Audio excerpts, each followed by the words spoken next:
আজকের এই মিষ্টিটা তৈরি করতে কিন্তু কোনো প্রকারের ছানার প্রয়োজন হবে না। ঘরে থাকা সামান্য কিছু উপকরণ দিয়েই মিষ্টিটা তৈরি করা যাবে। আর এই মিষ্টিটা খেতে এতটাই মজা হয় যে একবার খেলে দোকান থেকে আর মিষ্টি কিনে খেতে চাইবেন না। মিষ্টি তৈরির জন্য এখানে আমি নিয়ে নিয়েছি ৬-৭টার মতো ব্রেড। আর আমি ব্রেডের চারপাশের অংশটা কিন্তু ফেলি নাই, আপনারা চাইলে কেটে ফেলে দিতে পারেন, তাহলে এটা মথে নিতে বেশি সুবিধা হবে। এখন নর্মাল টেম্পারেচারে থাকা দুধ নিয়ে অল্প অল্প করে রুটির মধ্যে দিয়ে দিতে হবে। আর রুটিগুলোকে ভালোভাবে একটু সময় নিয়ে মথে নিতে হবে, যাতে করে কোনো ধরনের শক্ত অংশ না থাকে। ঠিক এরকমটা হবে মথে নেওয়ার পরে, খুব বেশি কিন্তু শক্ত হবে না। এখন এখানে দিয়ে দিতে হবে ৩ চা চামচ পরিমাণ ময়দা, আর সাথে দিয়ে দিচ্ছি ৩ চা চামচ পরিমাণ গুঁড়া দুধ। তো গুঁড়া দুধটা দিলে কিন্তু এর স্বাদটা বেড়ে যায়।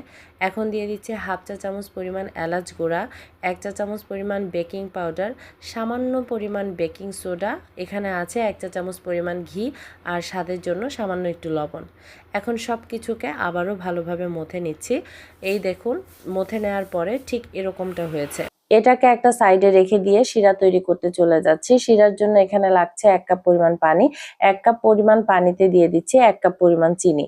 চিনিটা এখন সম্পূর্ণ গলে যাওয়া পর্যন্ত অপেক্ষা করতে হবে। এখানে চিনিটা কিন্তু পুরোপুরি গলে গেছে। এখন চুলাটা নিভিয়ে দিচ্ছি। এখন যেটা করতে হবে, হাতের তালুতে সামান্য একটু তেল মেখে নিচ্ছি মিষ্টির শেপ দেওয়ার জন্য। একটা চামচের সাহায্যে কিছুটা অংশ নিয়ে এখন মিষ্টির শেপ দিয়ে দিচ্ছি। এভাবে চামচের সাহায্যে নিয়ে নিলে প্রতিটা মিষ্টির শেপ কিন্তু সমান হবে। আমি একটু লম্বাটে করে বানিয়ে নিয়েছি, আপনারা চাইলে যে কোনো শেপ দিতে পারেন। মিষ্টি ভাজার জন্য এখানে আমি দিয়ে দিচ্ছি পরিমাণ মতো সয়াবিন তেল। তেলটা যখন হালকা গরম হয়ে আসবে তখন আমি এক এক করে মিষ্টিগুলো দিয়ে দিব। তো মিষ্টিগুলোকে খুব সাবধানে উল্টে পাল্টে এভাবে ভেজে নিতে হবে। আর এ পর্যায়ে চুলার হিটটা থাকবে মিডিয়াম টু লো হিটে। মিষ্টিগুলোর কালার যখন ঠিক এরকম চলে আসবে, এ পর্যায়ে আমি মিষ্টিগুলো উঠিয়ে নিব। তো মিষ্টিগুলো কিন্তু পুড়িয়ে ফেলা যাবে না, তাহলে কিন্তু মিষ্টি নষ্ট হয়ে যাবে।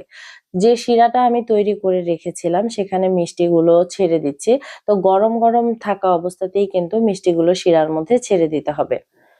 শিরার মধ্যে মিষ্টিগুলো দেওয়া হয়ে গেছে। এখন আমি অপেক্ষা করব ৪ থেকে ৫ ঘন্টার মতো। ৫ ঘন্টা পর মিষ্টিগুলো সম্পূর্ণ শিরা টেনে নিবে। একটা মিষ্টি কেটে দেখাচ্ছি যে কতটা নরম আর রসালো হয়েছে। আর আমার রেসিপিটা যদি ভালো লাগে আমার পেজটা ফলো করবেন।